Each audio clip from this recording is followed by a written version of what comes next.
चलिए, सोमवार की सुबह एक नए हफ्ते की शुरुआत होती हुई और पिछले 2 हफ्ते बहुत ज्यादा वॉलेटिलिटी, बहुत उतार चढ़ाव के साथ भारतीय बाजारों में कामकाज होता हुआ देखा है।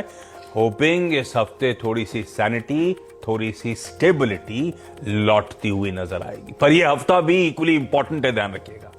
जैसे प्रोड्यूसर साहब ने लिखा था हेडलाइन में, आज से मॉनेटरी पॉलिसी कमेटी की 3 दिनों की बैठक की शुरुआत हो रही है। परसों वेडनेसडे सुबह 10 बजे तड़के क्रेडिट पॉलिसी का अनाउंसमेंट होगा।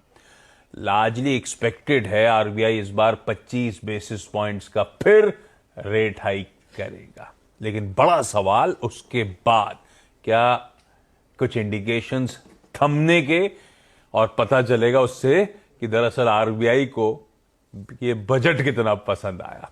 निफ्टी इंडिकेट कर रहा है, आपकी सीट चौंक ही रहा है कि हल्की कमजोरी के साथ भारतीय बाजार कामकाज की शुरुआत करेंगे। वैसे हम तो फिर भी रिलेटिवली स्टेबल, शायद एक फ्लैटिश ओपनिंग करते हुए नजर आए, पर एशिया का मूड ऐसा नहीं है। अक्रॉस एशिया थोड़ा सा पेन आपको ज्यादा नजर आएगा। एशियाई पैक दिखाइए क्विकली स्क्रीन पे। ये देखिए मिला जुला कामकाज, निकई छोड़ दीजिए, डेवलप्ड मार्केट है, बाकी सारे मार्केट अच्छे खासे दबाव के साथ इस समय कामकाज करते हुए। और उसके पीछे का रीजन अब समझाता हूं। यूएस में फ्राइडे को जो सेशन हुआ तो आपकी स्क्रीन पर आएगा। तीनों बेंचमार्क्स 1/3 से 1.5% तक का दबाव दिखा रहे थे। 1/3 डाउ दबाव में था और नैस्डैक जिसने बढ़िया आउट परफॉर्म करा था, वो पॉकेट फ्राइडे को सबसे ज्यादा वीक, 1.5% से ज्यादा की कमजोरी थी। और ये डाउ जोन्स का इंटरडे चार्ट आपकी स्क्रीन पर। ये डाउ एक समय 126 पॉइंट मजबूत था और बंद हुआ 126-127 पॉइंट नीचे जाके। और ये अचानक जो करेक्टिव मूव आए थे, और ये तीनों बेंचमार्क्स ऐसे ही नजर आएंगे, अचानक प्रेशर माउंट हुआ था।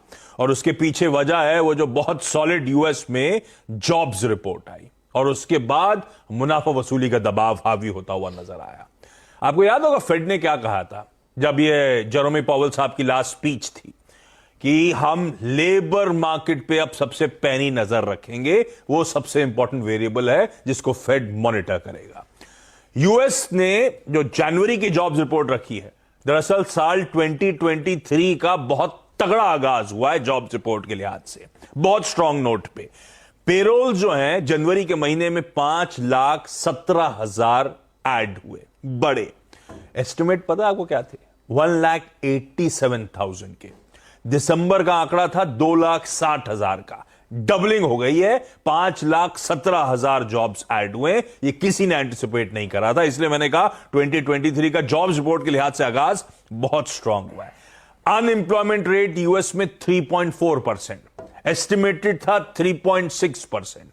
और जो 3.4% का अनएम्प्लॉयमेंट रेट है 1969 के बाद लोएस्ट जॉबलेस लेवल्स है। इस तरह का स्ट्रांग डेटा यूएस ने पेश करा है और इसके इंटरनल्स भी इक्वली मजबूत है।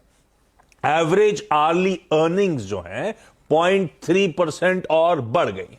वेजेस बढ़ रहे हैं, स्ट्रांग जॉब क्रिएशन हो रहे हैं। और इस तरह की स्ट्रांग जॉब रिपोर्ट के बाद एक आंकड़ा रखता हूं आपकी स्क्रीन पे, तब और अब की प्लेट दिखा दीजिएगा। जब बहुत स्ट्रांग जॉब्स रिपोर्ट आई तो डर लगा कि फेड का एग्रेसिव स्टैंस जस का तस बना रहेगा, क्योंकि वो लेबर मार्केट पर नजर रख रहे हैं। इसकी प्लेट फ्लिप करिएगा, बाकी एसेट क्लासेस पे दिखाना चाहता हूं। तो आप देखिए कैसे डॉलर इंडेक्स इंच अप करेगा। हॉकिशनेस की पूरी तस्वीर आपकी स्क्रीन पर। 101.7 वाला डॉलर इंडेक्स 103 के बियॉन्ड चला गया। कच्चा तेल नरम पड़ गया क्योंकि इकोनॉमी स्लो डाउन का इंडिकेशन देने लगेंगी अगर फेड एग्रेसिव होगा तो। $2, $2.5 क्रूड करेक्ट कर गया। हॉकिशनेस के चलते सोना करेक्ट कर गया। 1930 1925 डॉलर्स पर आउंस वाला $50-60 करेक्ट कर गया। इस तरह से वो हॉकिशनेस का इंपैक्ट अक्रॉस एसेट क्लासेस आपको नजर आएगा।